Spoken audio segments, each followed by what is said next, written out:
Verset 9. Il y a les chars de l'autel, comme il est dit, je vis Yahvé se tenant sur l'autel. Amos 9 verset 1. Il y a les chars de 2 fois 100 000, comme il est dit, les chars de Dieu sont 2 fois 100 000, des milliers d'anges.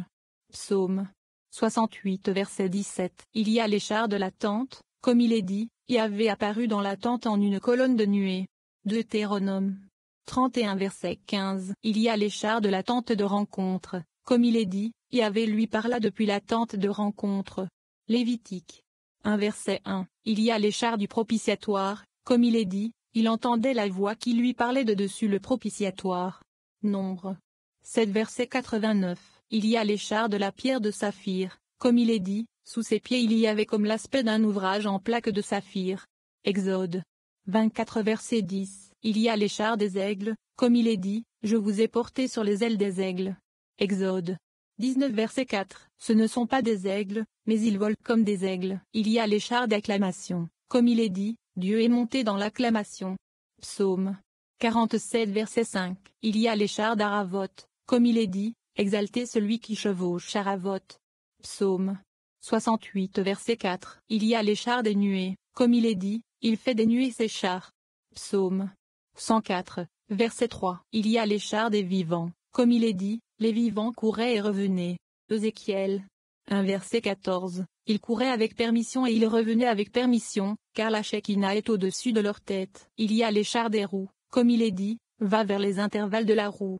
Ézéchiel 10 verset 2. Il y a les chars du chérubin rapide, comme il est dit, il chevauche un chérubin rapide. Quand il chevauche le chérubin rapide, entre le temps de poser un pied sur son dos et de poser sur lui son autre pied, il perçoit d'un regard 18 000 mondes, il discerne et voit à travers eux tous, et connaît tout ce qui est en eux, avant de poser le second pied sur son dos, comme il est dit, 18 000 tout autour. Ézéchiel 48 verset 35. D'où savons-nous qu'ils scrutent chacun d'eux chaque jour, parce qu'il est dit, du haut des cieux Yahvé se penche sur les fils d'hommes, pour voir s'il en est un de sensé, qui recherche Dieu. Psaume 14 verset 2. Il y a les chars des Ophanimis, comme il est dit, les Ophanimis étaient pleins d'yeux tout autour. Ézéchiel 10 verset 12. Il y a les chars de son saint trône, comme il est dit, Dieu siège sur son saint trône. Psaume 47 verset 9. Il y a les chars du trône de Yah, comme il est dit, une main sur le trône de Yah. Exode 17 verset 16. Il y a les chars du trône du jugement, comme il est dit, Yahvé des armées sera exalté par le jugement. Ésaïe 5 verset 16. Il y a les chars du trône de gloire, comme il est dit, trône de gloire, haut placé dès les origines, lieu de notre sanctuaire. Jérémie 17 verset 12. Il y a les chars du trône haut et exalté, comme il est dit, j'ai vu Yahvé assis sur un trône haut et exalté. Ésaïe 6 verset 1. Ophaniel Yahvé, prince des Ophanimis. Rabbi Ismaël dit, l'ange Métatron, le prince de la face, me dit, au-dessus d'eux est un prince, grand, terrible, vaillant, glorieux, imposant et vénéré, ancien et hardi. Ophaniel, Yahvé est son nom. Il a 16 faces, 4 faces de chaque côté et 4 faces de chaque côté. 100 ailes de chaque côté et 100 ailes de chaque côté. Il a 8766 yeux, correspondant au nombre des heures de l'année. 2191 sur chaque côté. Dans chaque paire d'yeux qu'il a sur chacune de ses faces, des éclairs éclatent de chacun, des brandons fusent et personne ne peut les regarder, car quiconque les regarde est aussitôt consumé. La hauteur de sa taille est un voyage de 2500 ans, aucun œil ne peut la voir, et aucune bouche ne peut dire la force des vaillances de son pouvoir, hormis seulement le roi des rois de rois, le Saint béni soit-il. Pourquoi porte-t-il le nom d'Ophaniel? Parce qu'il est préposé aux Ophanimis et les Ophanimis lui ont été confiés. Il est préposé au service des Ophanimis, il se tient auprès d'eux chaque jour, il les sert et les magnifie, il exalte et arrange leurs courses, polit leurs plateformes, choisit leur logement, lisse leurs aspérités, nettoie leurs sièges. Tôt et tard, la nuit et le jour, il est auprès d'eux pour accroître leur beauté, pour magnifier leur majesté, afin de les rendre rapides dans la louange de leur Créateur. Tous les Ophanimis sont couverts d'yeux et couverts d'ailes, les yeux correspondant aux ailes et les ailes correspondant aux yeux. Dans leurs yeux brille un éclat de splendeur, pareil à la lumière de l'étoile du matin. Sur leurs vêtements sont fixées 72 pierres de saphir, à la droite de chacun d'eux. Sur leurs vêtements sont fixées 72 pierres de saphir, à la gauche de chacun d'eux. 4 émeraudes sont serties sur la couronne de chacun d'eux, dont l'éclat s'étend aux 4 coins d'Aravot, pareil à l'orbe du soleil, dont l'éclat irradie aux quatre vents du monde. Pourquoi cette pierre est-elle appelée émeraude? Parce que son éclat ressemble à l'aspect de l'éclair. Des habitacles de radiance, des habitacles de splendeur, des habitacles de lumière, de saphir et d'émeraude les enveloppent, à cause de l'expression de l'apparence de leurs yeux et de l'apparence de leur face. Séraphiel Yahvé, prince des séraphins. Rabbi Ismaël dit, l'ange Métatron, le prince de la face, me dit, au-dessus d'eux est un prince, merveilleux, noble, imposant, prestigieux, vaillant, vénéré, meneur, dirigeant de la génération, scribe agile, glorifié, chéri, tout entier digne d'éloge et radieux, tout entier rempli de splendeur, tout entier rempli de lumière, tout entier rempli de beauté, tout entier rempli de charme, tout entier maîtrise et grandeur. Sa figure est comme celle des anges et son corps comme celui des aigles. Il a l'éclat lumineux des éclairs, son profil pareil au flambeau, sa beauté est comme la foudre, sa majesté comme des braises, son lustre comme des akmalim, sa radiance comme la lumière de l'étoile du matin. Son aspect est celui du grand luminaire, sa hauteur celle de sept firmaments. La lumière de ses paupières est comme la lumière septuple. La pierre de saphir qui est sur sa tête est grande, comme le monde entier, et elle a l'éclat de la substance de ciel pour sa pureté. Son corps est plein d'yeux tels les étoiles des cieux qui n'ont pas de limite et qui n'ont pas de nombre. Chaque œil est comme l'étoile du matin. Certains d'entre eux sont comme le petit luminaire,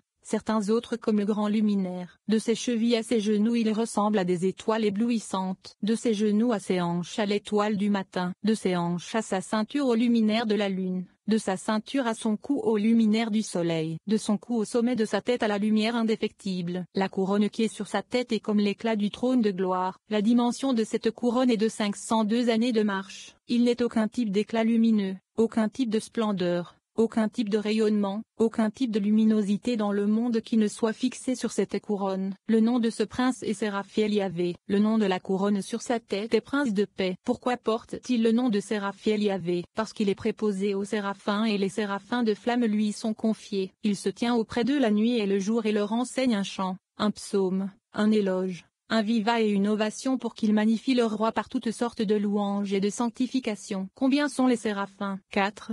Correspondant aux quatre vents du monde. Et de combien d'ailes disposent-ils? De 6 ailes, correspondant aux 6 jours de la Genèse. Combien de faces ont-ils? 16 faces, 4 à chaque direction. La dimension des séraphins et la hauteur de chacun d'eux correspond aux 7 firmaments. Quant à la dimension des ailes, chacune est comme une plénitude de firmaments. La dimension de chaque face est comme la face du levant. Chacune brille comme l'éclat du trône de gloire, si bien que même les vivants sacrés, les majestueux Ophanim, les chérubins illustres ne peuvent la contempler, car quiconque la contemple, ses yeux sont aveuglés par son grand éclat. Pourquoi porte-t-il le nom de Séraphin? Parce qu'il brûle les registres de Satan. Chaque jour Satan siège en compagnie de Samaël, le prince de Rome et de Doubiel, le prince de Perse. Il inscrit les iniquités d'Israël sur des registres et il confie aux séraphins le soin de les apporter au Saint béni soit-il afin d'éliminer Israël du monde. Mais les séraphins connaissent les secrets du Saint béni soit-il, ils savent qu'il ne veut pas que tombe cette nation d'Israël. Que font donc les séraphins? Chaque jour ils prennent ces registres des mains de Satan et les brûlent dans le brasier ardent qui fait face au trône élevé et exalté, afin qu'ils ne parviennent pas devant le Saint béni soit-il au moment où il est assis sur le trône du jugement et qu'il juge le monde entier selon la vérité.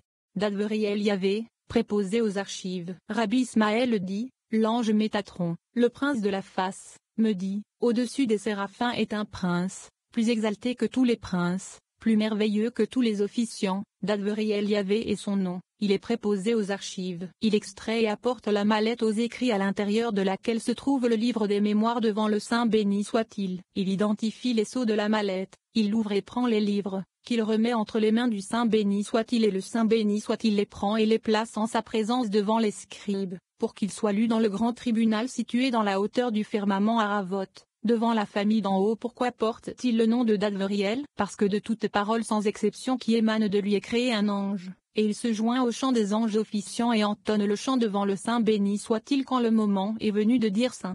Les vigilants et les saints. Rabbi Ismaël dit, l'ange Métatron, le prince de la face, me dit, au-dessus d'eux tous, sont 4 grands princes appelés vigilants et saints, plus élevés, plus glorifiés, plus redoutés, plus chéris, plus fascinants, plus noble, plus grand que tous les enfants des hauteurs. Nul ne leur ressemble parmi tous les princes d'en haut et nul ne les égale parmi tous les officiants, car chacun d'eux équivaut à tous les autres en totalité. Leur enclos fait face au trône de gloire et leur station fait face au Saint béni soit-il, si bien que la splendeur de leur enclos ressemble à la splendeur du trône de gloire et que l'éclat de leur figure ressemble à l'éclat de la Shekinah. Ils sont magnifiés par la magnificence de la puissance et ils sont loués par la louange de la Shekinah. De plus, le Saint béni soit-il ne fait rien dans son monde avant d'avoir d'abord tenu conseil avec eux. Ensuite il agit, comme il est dit, par un décret des vigilants vient cette sentence et par un ordre des saints cette décision. Daniel 4 verset 14. Deux sont les vigilants, deux sont les saints. Comment se tiennent-ils devant le Saint béni soit-il? Il est enseigné qu'un vigilant se tient d'un côté et qu'un saint se tient de l'autre côté. Qu'un saint se tient d'un côté et qu'un vigilant se tient de l'autre côté. Sans cesse ils élèvent et abaissent. Ils abaissent les arrogants jusqu'à terre et élèvent les humbles jusqu'aux cieux. Chaque jour sans exception, lorsque le Saint béni soit-il s'assied sur le trône du jugement et juge le monde entier, les livres des vivants et les livres des morts étant ouverts devant lui, tous les enfants des hauteurs se tiennent en sa présence avec terreur, crainte, frayeur, tremblement. Quand le Saint béni soit-il s'assoit pour juger sur le trône du jugement, son vêtement est blanc comme neige, la chevelure de sa tête est comme de la pure laine. Son manteau est tout entier comme une lumière rayonnante. Il est complètement couvert de justice comme d'une cuirasse. Les vigilants et les saints se tiennent devant lui comme des officiers de justice devant le juge. Ils débattent de chaque cause en particulier et clôturent l'affaire venue en jugement devant le Saint béni soit-il, de la façon dont il est dit, par un décret des vigilants vient cette sentence et par un ordre des saints cette décision. Daniel 4 verset 14. Plusieurs d'entre eux arrêtent le verdict et décident du cas. Plusieurs proclament les sentences dans le grand tribunal qui est dans Zaravo. Plusieurs posent les questions devant la puissance. Plusieurs clôturent les affaires vis-à-vis de l'en haut. Plusieurs clôturent, descendent et exécutent les sentences en bas sur la terre, de la façon dont il est dit. Voici qu'un vigilant et qu'un saint descendaient du ciel. Il cria avec force et parla ainsi, coupez l'arbre, abattez ses branches, arrachez son feuillage, dispersez ses fruits, que les animaux s'enfuient de dessous lui et les oiseaux de ses branches. Daniel 4 verset 10. Pourquoi porte-t-il le nom de vigilant et de saint? Parce qu'il sanctifie le corps et l'âme avec des lanières de feu, le troisième jour du jugement, comme il est dit, il nous fera revivre après 2 jours, le troisième jour il nous relèvera et nous vivrons devant lui. Osée 6 verset 2. Les noms des vigilants et des saints. Rabbi Ismaël dit, l'ange Métatron, le prince de la face, me dit, chacun d'entre eux possède 70 noms correspondant aux 70 langues existant dans le monde, qui tous sont fonction du nom du Saint béni soit-il. Chaque nom est écrit avec une plume de flamme sur la terrible couronne qui est sur la tête du roi élevé et exalté. De chacun d'eux des étincelles et des éclairs jaillissent, de chacun d'eux des rayons de splendeur s'arquent, de chacun d'eux des lumières resplendissent, de chacun d'eux des habitacles de splendeur et des tentes de brillance se répandent en les entourant, car même les séraphins et les vivants, qui sont les plus grands de tous les enfants des hauteurs, ne sont pas capables de les contempler. Le tribunal céleste. Rabbi Ismaël dit, l'ange Métatron, le prince de la face, me dit, pendant que le grand tribunal siège dans la hauteur du firmament d'Aravot, nulle créature qui soit au monde n'a la parole, hormis les grands princes appelés Yahvé, de par le nom du Saint béni soit-il. Combien de princes y a-t-il? Les 72 princes des royaumes existants dans le monde, sans compter le prince du monde qui parle en faveur du monde devant le Saint béni soit-il. Chaque jour à l'heure où l'œuvre est ouverte dans lequel tous les actes du monde sont consignes, comme il est dit, le tribunal siégea et des livres furent ouverts. Daniel 7 verset 10. Justice, fidélité et vérité. Rabbi Ismaël dit, l'ange Métatron, le prince de la face, me dit, quand le Saint béni soit-il siège sur le trône du jugement, la justice se tient à sa droite, la fidélité à sa gauche et la vérité se tient face à lui. Quand un méchant homme se présente devant lui en jugement, un éclat de fidélité surgit à son intention pour le protéger et se tient devant lui. Aussitôt l'homme tombe sur sa face et tous les anges destructeurs le craignent et tremblent devant lui, ainsi qu'il est dit, le trône est établi sur la fidélité et il siège sur lui dans la vérité. Ésaïe, le glaive du jugement. Rabbi Ismaël dit, l'ange Métatron, le prince de la face, me dit, quand le Saint béni soit-il ouvre le livre, moitié feu, moitié flamme, les anges de destruction, quittent sa présence à tout instant pour exécuter le jugement sur les méchants et son glaive est extrait de son fourreau, dont l'éclat irradie comme l'éclair et se propage d'un bout du monde à l'autre, comme il est dit. Par le feu Yahvé entre en jugement, et par son glaive contre toute chair. Ésaïe 66 verset 16. Tous les habitants du monde sont effrayés et ébranlés devant lui quand ils aperçoivent son glaive aiguisé comme l'éclair, et rayonnant, d'un bout du monde à l'autre. Des rayons et des étincelles en jaillissent aussi nombreux que les étoiles du firmament, comme il est dit, quand j'aurai aiguisé mon glaive fulgurant. Deutéronome 32 verset 41. Les 7 fleuves de feu.